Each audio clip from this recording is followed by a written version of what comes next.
Selamat malam jemaat sekalian. Okay, please Mr. Kim. You can come up. Okay. Jadi malam hari ini kita kedatangan tamu. Jadi saya perkenalkan sedikit karena Pak Soento minta supaya dia diberikan kesempatan untuk memberikan kesaksian atau renungan singkat. Probably have this.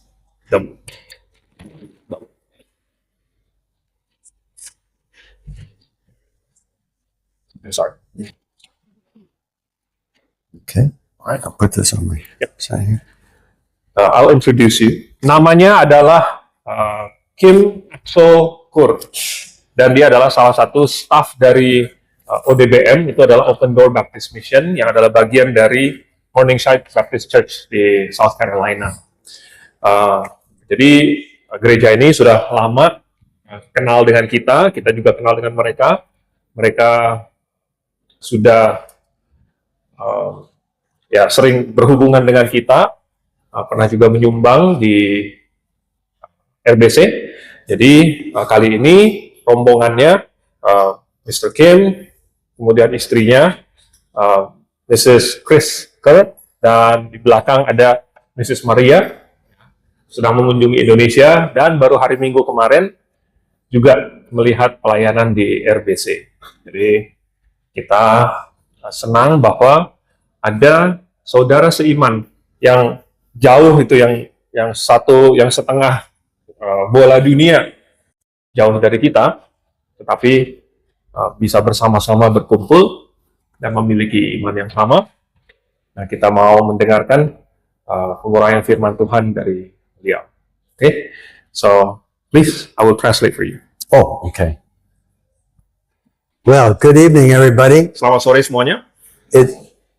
It's always a blessing to be here in Indonesia. Adalah suatu berkat untuk berada di sini di Indonesia. And I'll tell you why later, okay? Saya kasih tahu nanti kenapa.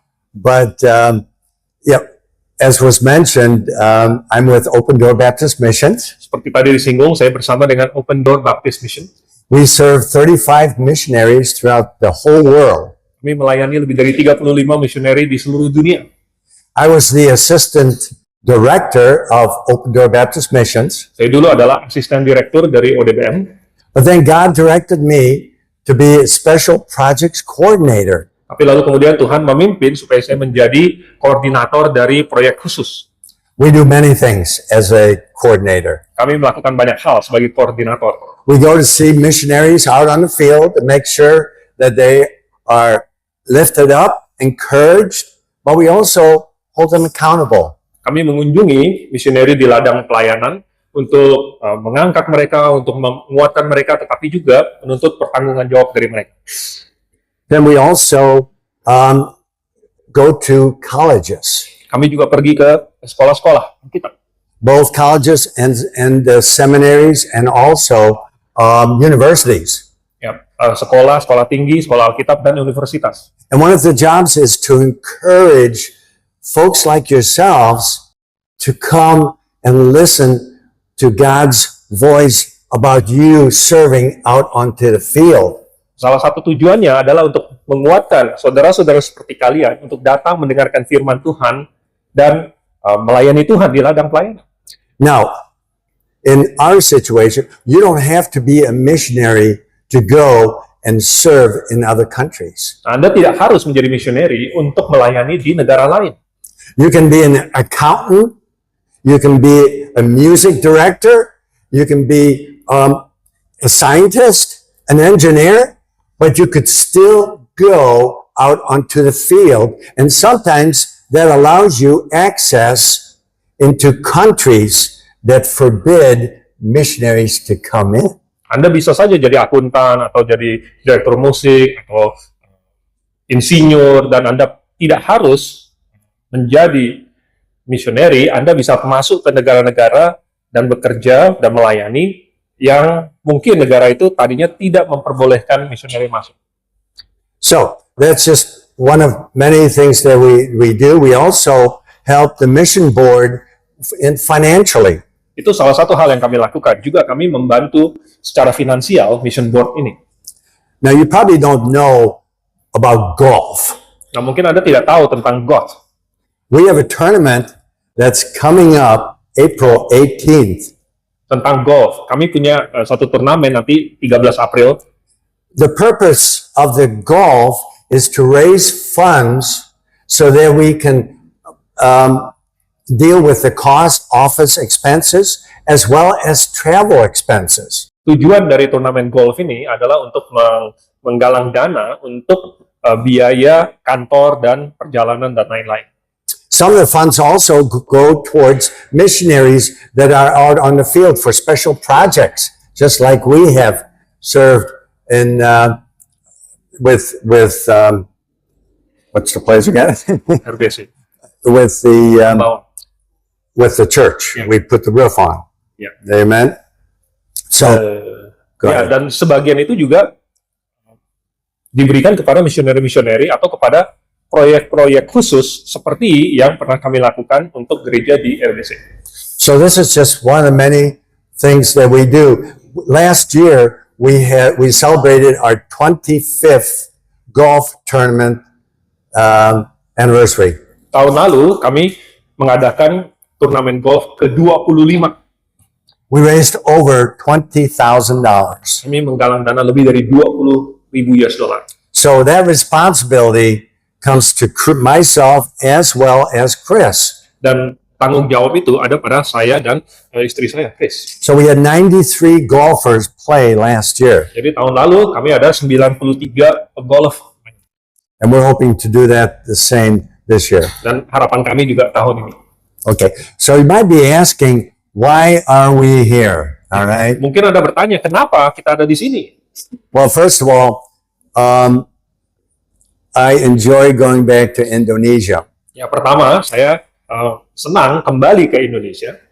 We are here with a Morningsider, Mary, Kami ada di Maria, bersama dengan seorang anggota Morningside, Miss Mary. and we for the past 9 months she had a burden to come and see an orphanage. Dan beberapa bulan terakhir, dia ada satu beban untuk datang melihat suatu panti asuhan. And one of the orphanages that I could think of, now there were orphanages in Thailand, there's an orphanage in India, many of orphanages there, as well as, many different countries. Walaupun saya tahu ada panti asuhan di Thailand dan di beberapa negara lain, saya kepikiran yang di sini. But we felt that the orphanage here in Indonesia was much more steady and something that Maria would love to see. Tapi saya berpikir bahwa panti asuhan yang di Indonesia ini jauh lebih stabil dan Maria akan mau melihatnya. So that is why we brought Maria with us so that she could see the orphanages both here and also in Borneo. Jadi saya membawa dia ke sini supaya dia bisa melihat panti asuhan yang di Kalimantan dan juga di sini. Okay, so why is Indonesia special? Jadi mengapa Indonesia itu spesial? It seems like I've lived in the United States for over 50 some years. Jadi saya sudah tinggal di Amerika lebih dari 50-an tahun. We were missionaries to the Netherlands, Holland. Dulu kami adalah misioneri ke Belanda. And after we came back from Holland, God placed us into Open Door Baptist Missions. Dan sesudah Tuhan memanggil kami dari Belanda, kami masuk ke misi Open Door. And it's been God's direction for me to get acquainted and continue to be acquainted with Indonesia. Dan adalah petunjuk Tuhan supaya saya tetap dan terus kenal dengan pelayanan di Indonesia. And why is that? Nah, kenapa itu? Well, you see, in 1950, I know it's a long time, all right? You weren't even born yet, all right? Jadi tahun 1950, ya saya tahu itu sudah lama, Anda mungkin sebagian belum lahir. I was born in Bandung, Saya lahir di Bandung, okay? And I lived in Bandung 3 years. dan saya tinggal di Bandung 3 tahun. But that didn't stop me from just Bandung. Tapi saya ya tidak hanya berhenti di Bandung saja. I lived 5 years in Sumatra, Medan. Saya tinggal 5 tahun di Medan, Sumatera. So just because I left Indonesia, okay, many years ago, God has placed in my heart the love of the Indonesians. Jadi karena saya dulu meninggalkan Indonesia, tetapi Tuhan menaruh beban di hati saya untuk orang Indonesia. So if there's any chance of me going to Indonesia, I'll go. Jadi kalau ada kesempatan saya pergi ke I'll go. saya akan pergi. Okay, let me just share with you my testimony. Jadi biarkan saya sharing kesaksian saya. Why it was that I became a missionary. Kenapa saya menjadi misioneri? As I was saying, I was born in Bandung, Indonesia, and then was in Sumatra, Medan. Ya, jadi saya tadi sudah katakan lahir di Bandung, kemudian di Medan. From there, by the way, I was raised as a Catholic for 25 years, just so you know. Ya, sebenarnya saya dibesarkan sebagai seorang Katolik selama 25 tahun. And then 1961, we left Indonesia. Lalu kemudian 1961 And then kami meninggalkan Indonesia went to Holland. dan kami kembali ke Belanda. And then lived there for 3 years, and then from there to the United States. Kami tinggal di situ 3 tahun, kemudian kembali ke Amerika.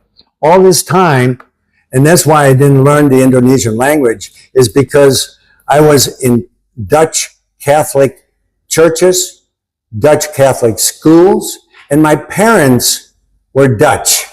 Nah, kenapa saya tidak belajar bahasa Indonesia waktu itu? Karena saya dibesarkan di sekolah Belanda Katolik, gereja Belanda Katolik, dan orang tua saya orang Belanda. My father worked in both Java and also in Sumatra as a research chemist. He was a chemist for the Dutch government. Orang tua saya bekerja di Jawa dan di Sumatera sebagai seorang peneliti kimia. But even in the United States, I attended a Catholic church. Tapi di Amerika pun saya pergi ke gereja Katolik. And I never knew the Lord personally, Jesus Christ. Dan saya tidak kenal Tuhan Yesus sebagai juru selamat pribadi. There was a time that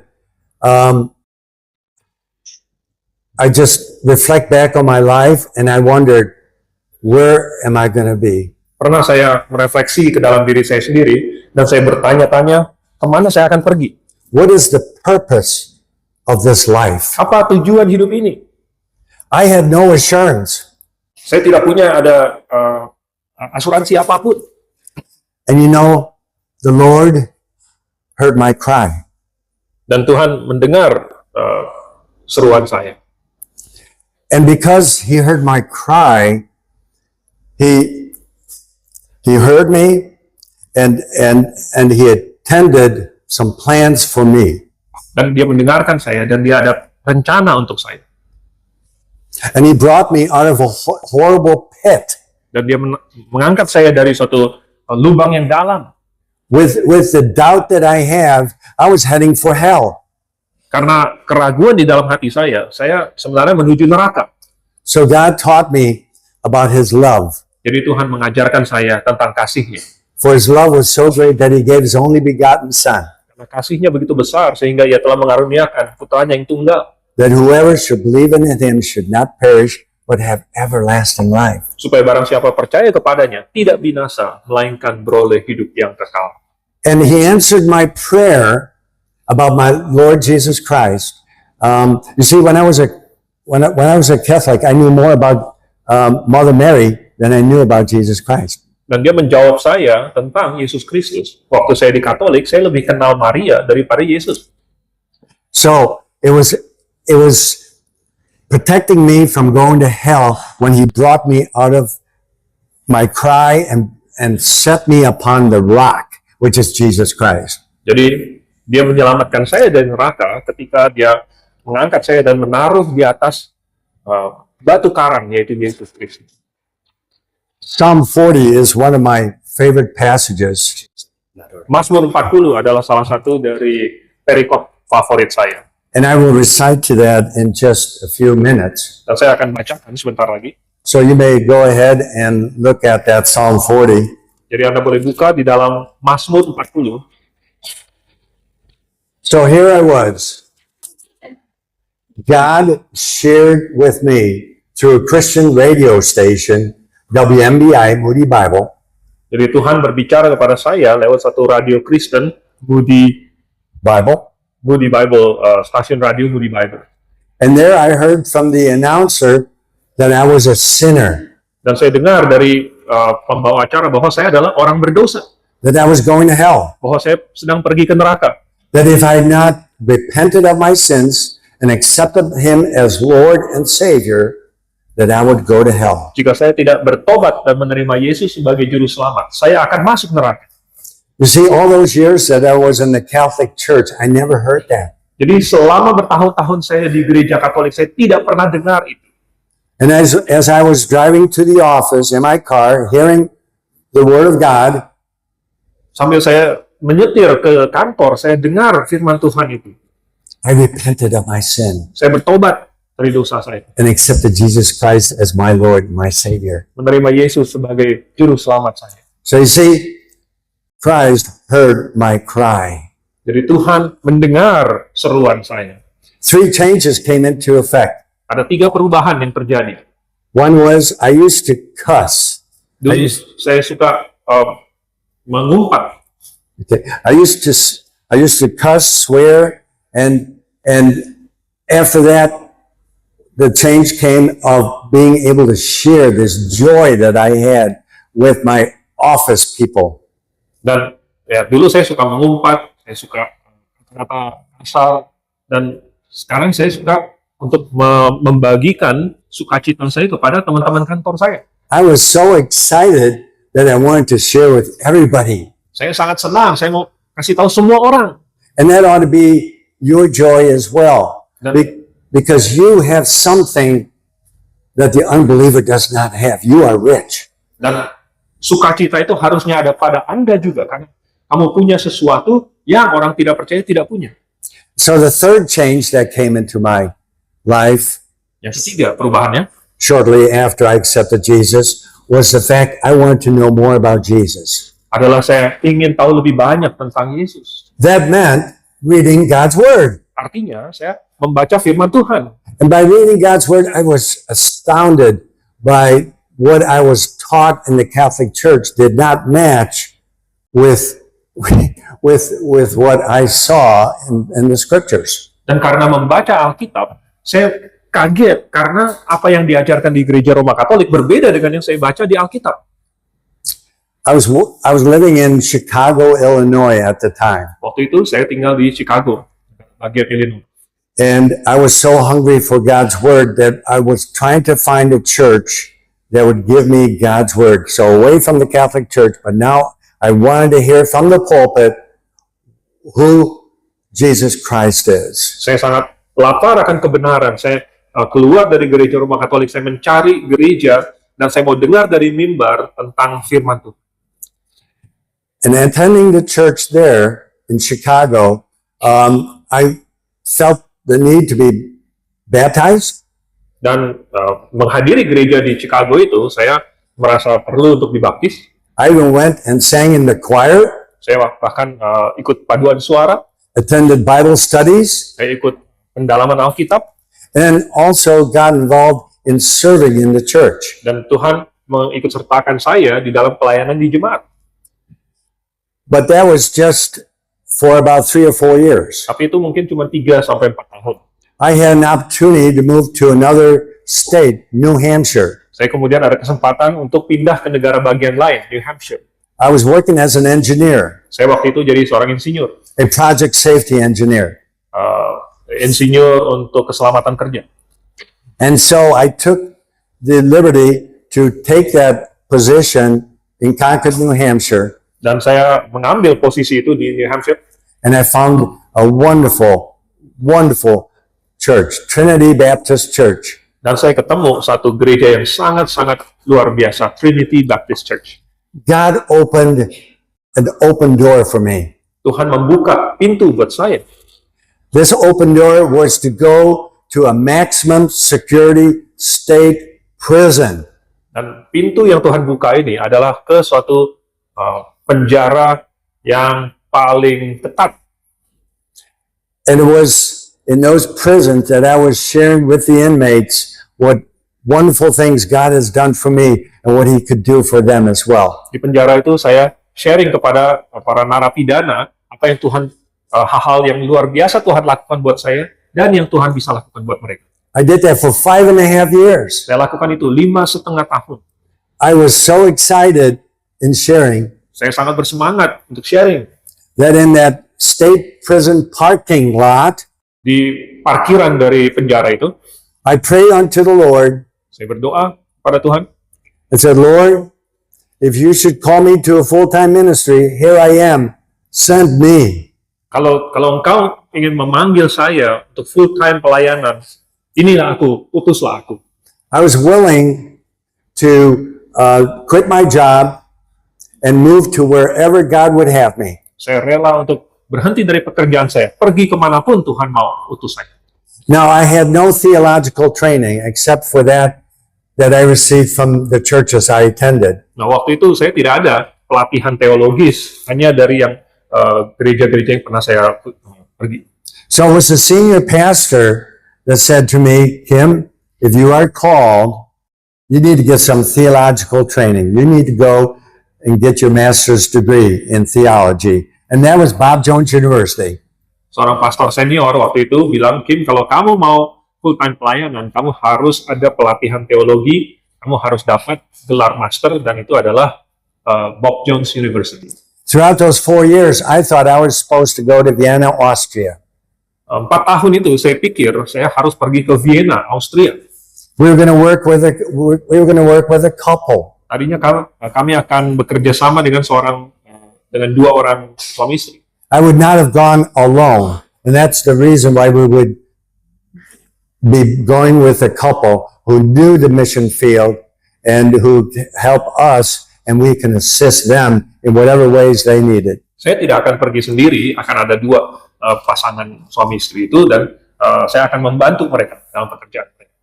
My senior pastor said, now that you've graduated, I want you to go to Vienna, Austria to check the grounds, just like Nehemiah.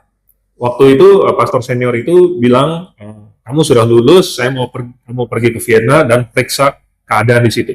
I want you to make sure that Vienna, Austria is the place that God has called you. Kamu memastikan Vienna, Austria adalah tempat di mana Tuhan panggil kamu.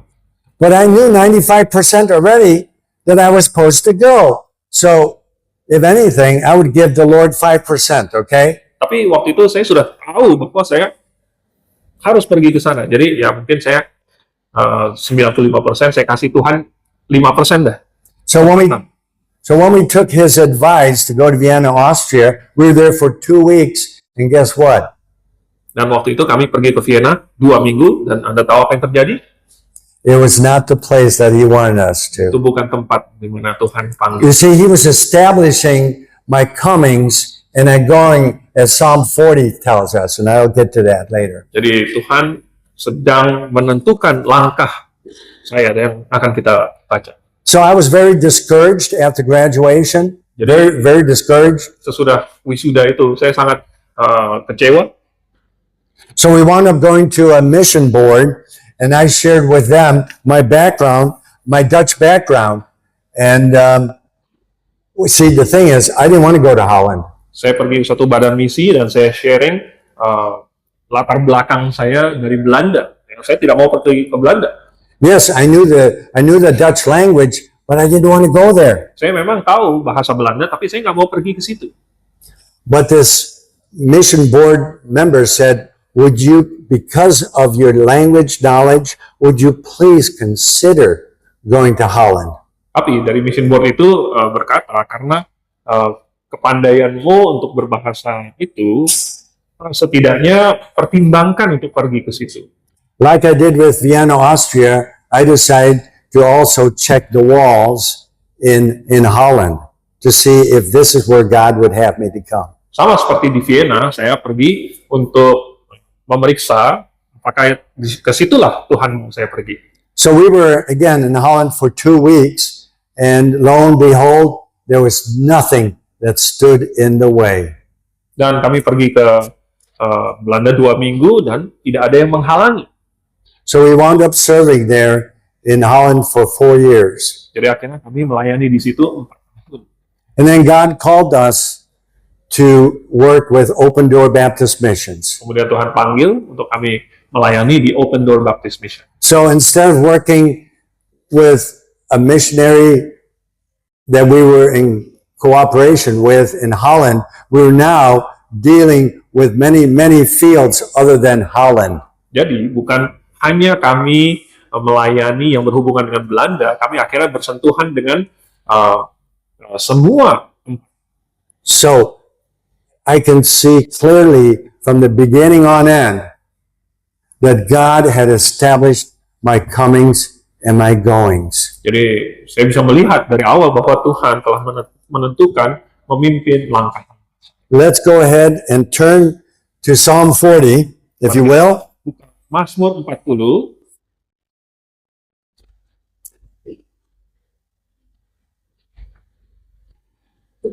And this is something that you may want to consider in your life. How is God establishing your footsteps?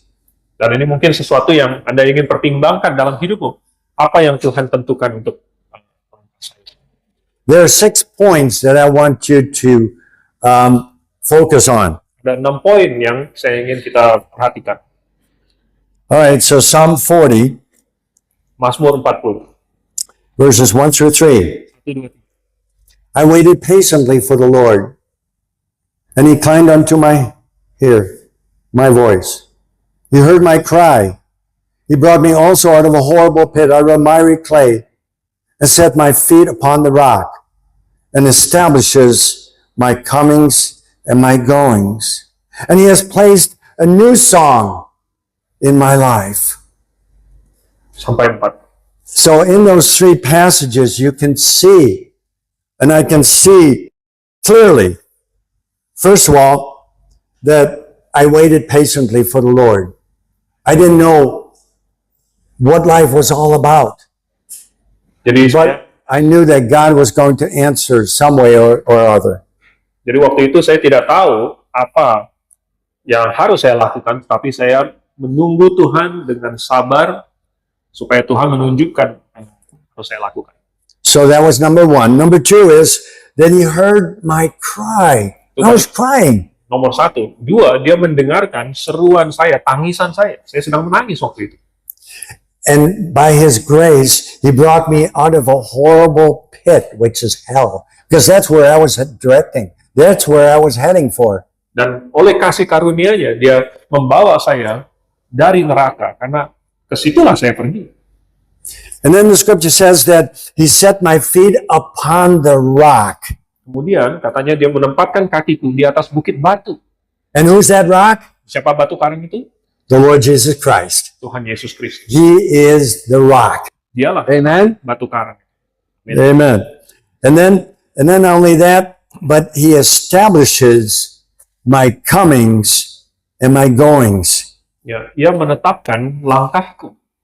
And I can see that so vividly when I was in Indonesia under Catholic schools, under Catholic churches, and just in so many ways, I was apart from knowing God personally in my life. Dan saya bisa melihat dengan jelas, walaupun waktu itu saya berada di gereja, di sekolah Katolik, saya bisa melihat Tuhan mau bekerja dalam hidup saya. And then from that point, coming to become a missionary. Kemudian waktu itu menjadi misioneri. And then serving other missionaries. Kemudian melayani Amen. misioneri lain. Amin. And then the last point Yang terakhir, is that he has put a new song. ia memberikan He's put a nyanyian baru, new song in my life. nyanyian baru dalam hidup saya. And that's what Psalm 40 tells us that. Dan itulah yang Mazmur 40 katakan. By serving him and being obedient to his calling, we within ourselves have a new song. dengan melayani Dia, dengan taat kepada panggilannya, kita diberikan nyanyian yang baik. Maybe some of you, as you look back to before you were born again, you see God's handiwork in your life. Mungkin sebagian dari Anda kilas balik ke belakang, ke waktu sebelum Anda diselamatkan, mungkin Anda bisa melihat ada tangan Tuhan bekerja juga. Because of your age right now, you may not know where God is directing you. Mungkin dalam waktu Anda sekarang usia masih muda, Anda belum tahu kemana Tuhan menuntun. But surrender your life to Him, to want to serve Him, and He will guide you. He will direct you. He will establish your comings and your goings. Tetapi serahkan hidupmu kepada Tuhan, layani Dia, maka Tuhan akan menuntun langkah. So let Him lead you Jadi biarkan Tuhan yang menuntun engkau until He takes you home. sampai Dia bawa Anda pulang ke rumah. God bless you and thank you Tuhan berkati Anda. for being with you. Terima kasih untuk Tuhan telah menyertai Anda. Okay. Let us pray. Dear Heavenly Father, we are grateful for your hand and your word and your leading, that in our lives we are able to come face to face with the truth, which is the Bible, Amen. and we are able to understand it and receive it, that the truth has set us free. Amen. And we are thankful also for this church, the local church in Indonesia, in America, in numerous other places where you have placed the light and the truth. And we are thankful for the partnership that we have with multiple churches, especially with Morningside and Open Door Baptist Mission, where you have worked through them to bless so many people, including us here. We are thankful, Lord, for the fellowship that we have in the Lord Jesus. And we would like to ask that you will continue to bless the gospel that is being preached Amen. everywhere in this church and also in America. And we will raise our voices in prayer later. We pray that you will listen to us and give us wisdom to pray according to your will. And as Mr. Kim said, that we will surrender our lives for your use. In Jesus' name we pray, amen. Amen. Okay, thank you, Mr. Kim.